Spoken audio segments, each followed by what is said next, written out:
Vamos continuar o estudo sobre o ano da fé que nós estamos fazendo.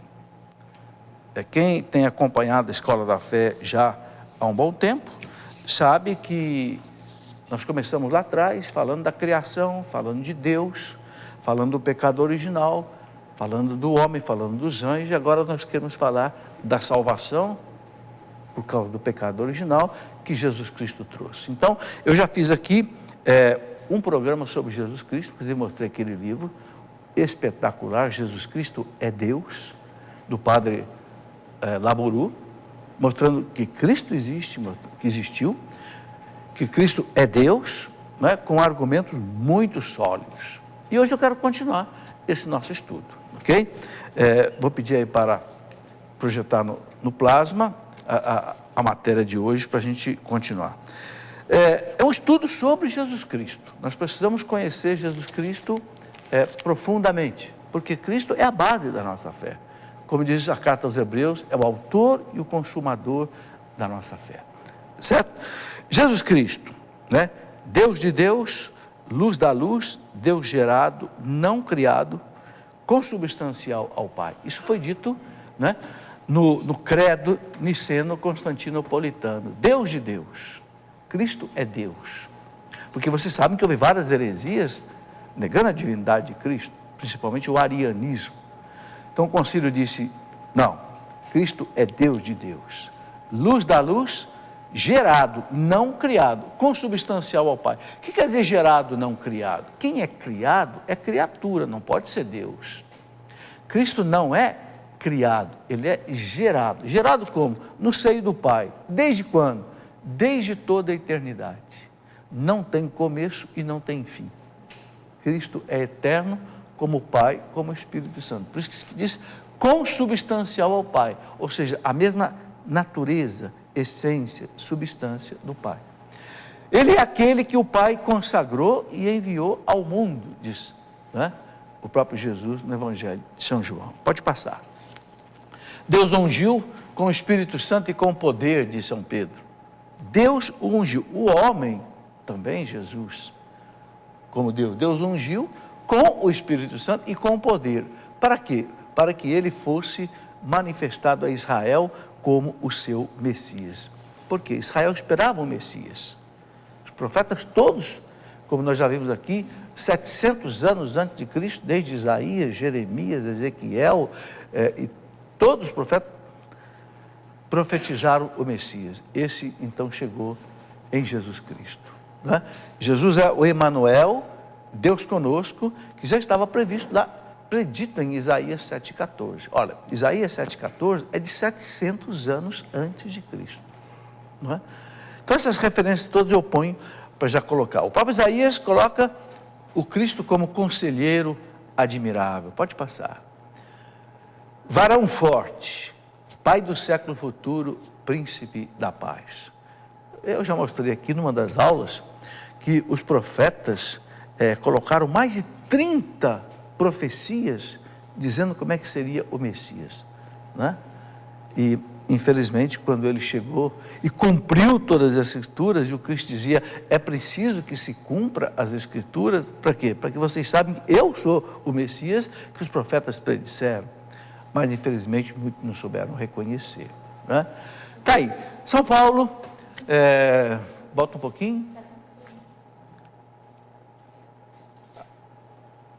Deixa eu acertar aqui o plasma, que vai para... Aí, está ok. Ok, o próximo. Os Atos dos Apóstolos, capítulo 2, versículo 36, São Pedro que diz. Aí, segura aí. Que toda a casa de Israel saiba com certeza, Deus o constituiu Senhor e Cristo, este Jesus que vós crucificaste. Aqui eu quero chamar a atenção para uma palavra. Essa palavra, Senhor e Cristo. Senhor, o judeu só usava a expressão Senhor para Deus. Não se usava como nós usamos hoje. Sim, Senhor, não, Senhor. Não, o judeu usava a palavra Senhor para Deus. Então, Cristo constituído Senhor e Deus. Ok? Nós estamos com uma instabilidade aí no computador, né? Mas tudo bem, a gente vai acertando devagar. E aqui a confirmação do Pai. Quando Jesus é batizado, quando Jesus está no Monte Tabor, o Pai que confirma: tu és meu filho amado, em ti deposito minha complacência. Tu és o meu filho amado. Por isso que a igreja chama o Cristo de Filho unigênito de Deus. O único filho natural de Deus é Jesus Cristo. Nós somos filhos por adoção. Como Cristo assumiu a natureza humana, e nós temos a natureza humana, por esta adoção, nos tornamos filhos de Deus, mas por adoção. Todas as coisas foram... Bom, deixa eu pegar aqui o meu papel, porque nós estamos com uma instabilidade aqui no computador. Coisas que acontecem, né? As palavras estão, os slides estão oscilando um pouco.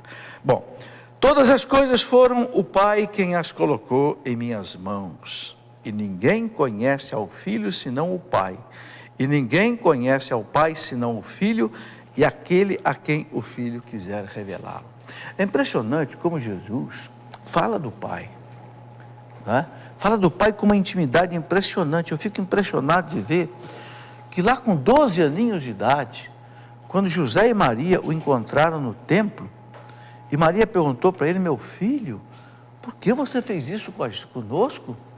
O seu pai e eu estávamos aflitos. Ele respondeu: vocês não sabem que eu devo estar na casa do meu pai? Interessante que os judeus não chamavam Deus de pai. Não, o judeu não tinha essa noção de Deus, e tanto é que eles crucificaram Jesus, porque Jesus chamava Deus de seu pai. Então aqui te vê Jesus dizendo, né? Todas as coisas foram o Pai quem as colocou nas minhas mãos. E ninguém conhece o Filho senão o Pai, e ninguém conhece o Pai senão o Filho, e aquele a quem o Filho quiser revelá-lo. Eu acho, sabe, Sandro, que a gente tem que pedir para Jesus revelar o Pai para a gente, né? Aquele apóstolo Filipe um dia disse para Jesus: Senhor, mostra-nos o Pai. E Jesus disse: como mostra-nos o Pai? Eu e o Pai somos um. Quem me vê, vê o Pai, né? Quer dizer, quem conhece Jesus, conhece o Pai. E Pedro confessa: tu és o Cristo, o Filho de Deus vivo. Essa expressão de São Pedro emocionou Jesus. Aí Jesus perguntou: quem dizem os homens que eu sou? Aí começaram aquela história que a gente já sabe: o senhor é um João Batista que voltou, um profeta, não sei o quê. Mas e para vocês? Vocês que estão andando comigo já tem 3 anos, vendo meus milagres. Aí São Pedro, né? Tinha que ser São Pedro, né? Por isso que foi escolhido para primeiro Papa: Senhor, tu és o Cristo, o Messias, o Filho de Deus vivo. Jesus diz: Pedro, não foi a carne e o sangue que te revelaram isso. Ou seja, isso não nasceu de você, da natureza humana. Isso foi o meu Pai que te revelou. Se o Pai revelou isso através de você, então eu também vou escolher você para ser o chefe da igreja. Sobre ti edificarei a minha igreja. É impressionante essa passagem, né?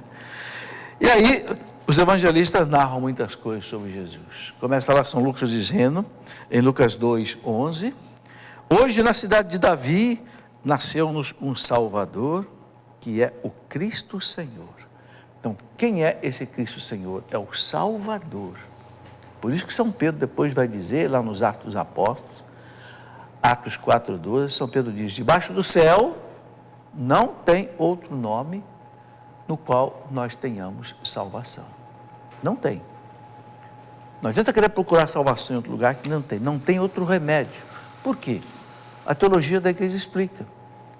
A ofensa do pecado a Deus é infinita, porque a majestade de Deus é infinita. Então, para reparar essa ofensa, só um sacrifício de valor infinito, que nenhum homem pode oferecer a Deus. Então, tem que ser um sacrifício do próprio Deus. Por isso que Jesus é o único Salvador, né? Hoje, na cidade de Davi, nasceu um Salvador, que é o Cristo Senhor. Mas ele tem que ser homem. Esse Salvador não pode ser só Deus, ele tem que ser homem. Por quê? Porque ele tem que resgatar a culpa do homem. Por isso que a igreja sempre bateu firme nessa tecla: Jesus Cristo, verdadeiramente homem e verdadeiramente Deus. Houve heresias que queriam negar que Jesus era homem. Houve heresias que queriam negar que Jesus era Deus. A igreja sempre, né, combateu as duas formas de heresia. Uma outra citação é essa que eu já falei, né, de São Pedro. E São Paulo, na sinagoga de Damasco, vai dizer: Jesus é o Filho de Deus. Lá em Atos 9:20, São Paulo já coloca com clareza quem é Jesus. Nas cartas aos Filipenses, né, aquela carta maravilhosa, São Paulo fala da condição divina de Jesus, mas ao mesmo tempo de uma condição humana, né?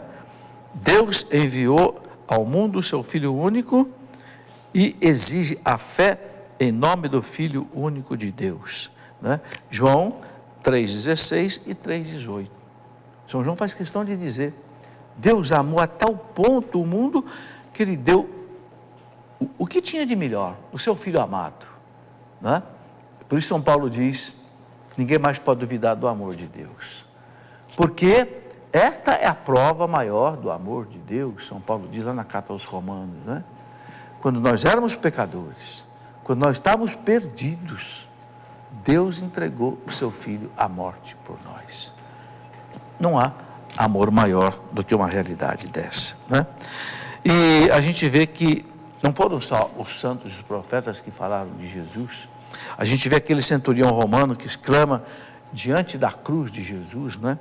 Verdadeiramente este homem era filho de Deus. Está lá em Marcos 15:39, né? Aquele centurião romano que se converteu ali aos pés da cruz de Jesus, os padres da igreja dizem que foi por causa do perdão que Jesus dava a ele. Pai, perdoai-lhes, não sabem o que fazem. A igreja sempre ensinou que quando você perdoa o pecador se converte. São Paulo tem até uma expressão para explicar isso. Ele fala: você acumula brasas ardentes sobre a sua cabeça. É uma citação lá do livro dos Provérbios, né?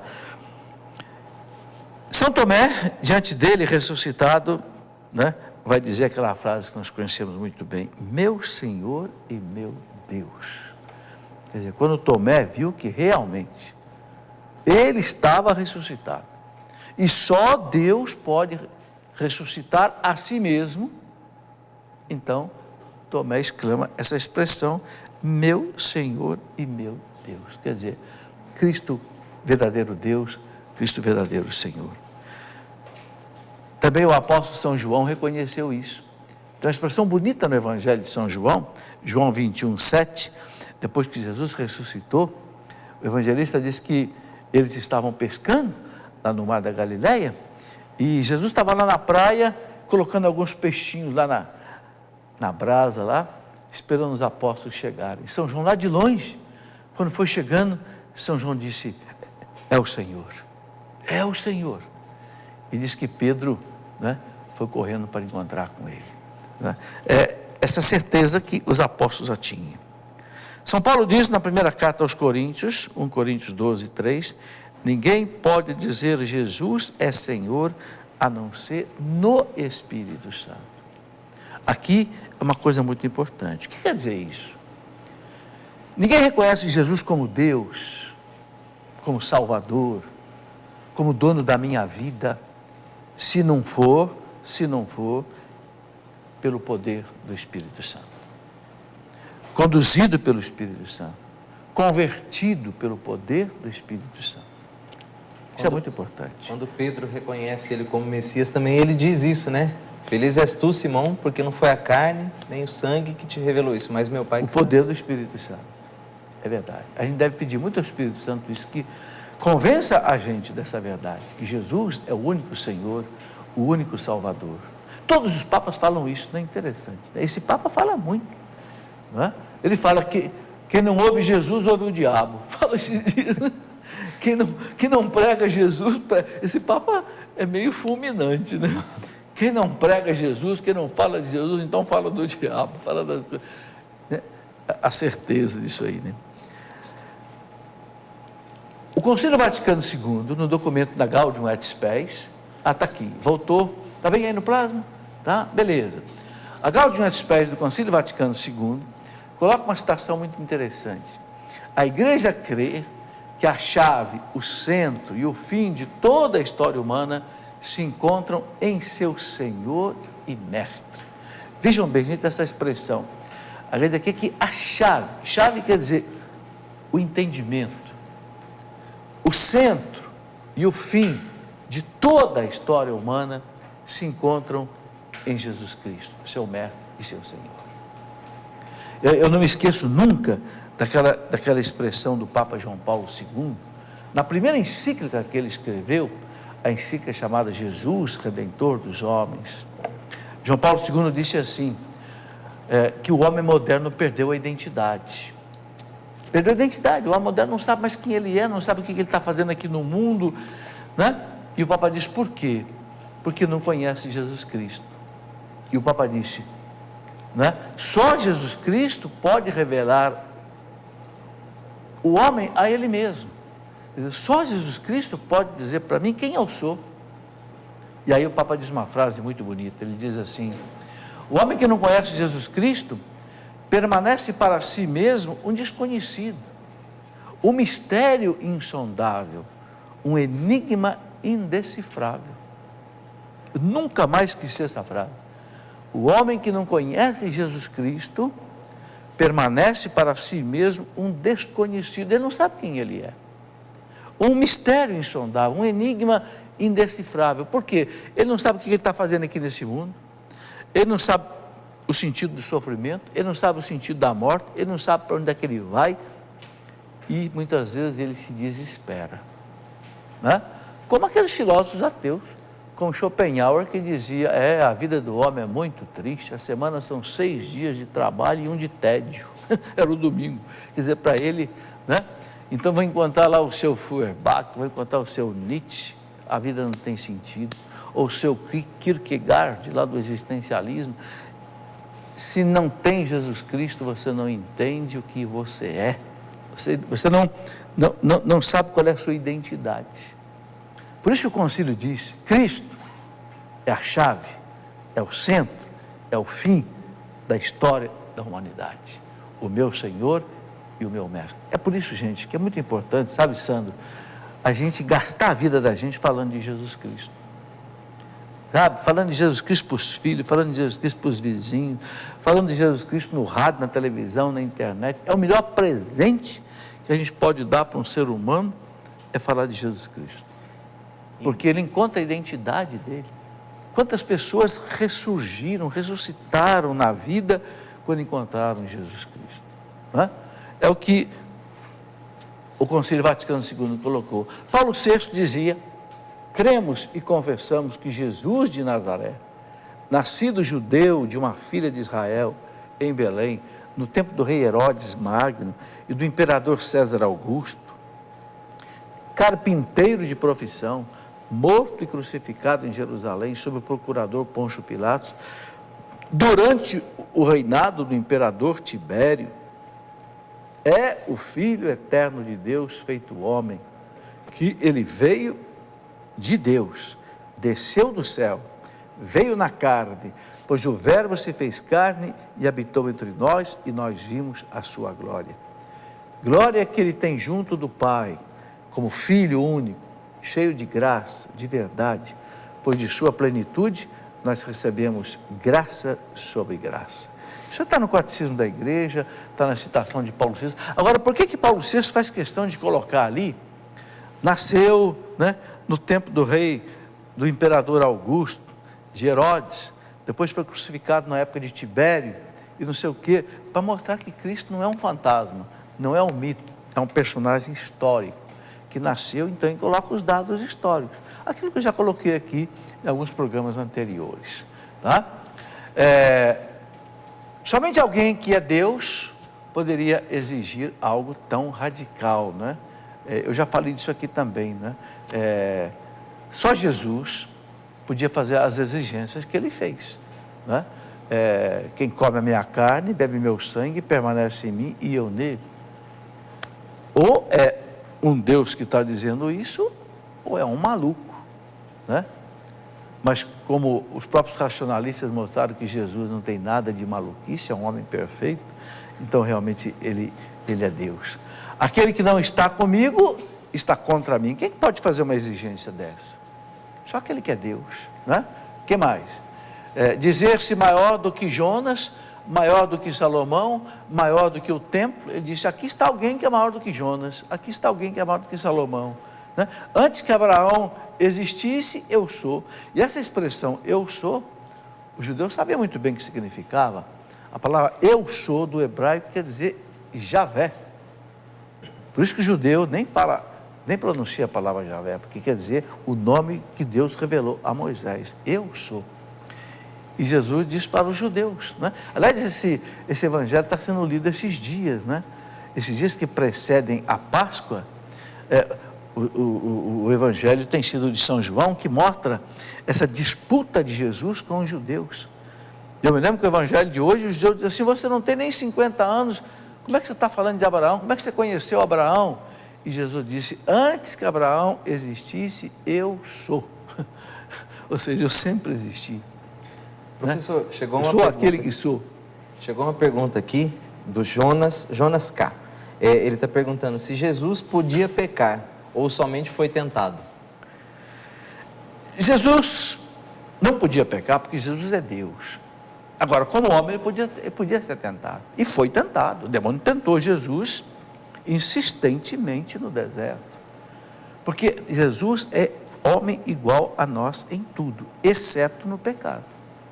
Então, a teologia explica o seguinte, que a vontade humana de Cristo, ela adere à vontade divina.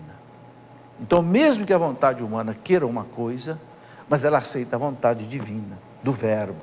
É o que aconteceu, por exemplo, no Horto das Oliveiras. Qual era a vontade humana de Jesus? Era fugir da cruz. Pai, afasta de mim esse cálice. Mas ele sabia que ele tinha que beber aquele cálice, para a nossa salvação. Então ele fala, Pai, mas não faça a minha vontade, faça a tua. E aceita a vontade do Pai, né? Então, Jesus é um mistério, porque é homem e é Deus. Então nós sempre vamos ter dificuldade para compreender essas duas naturezas de Jesus, né? Uma pessoa, mas em duas naturezas.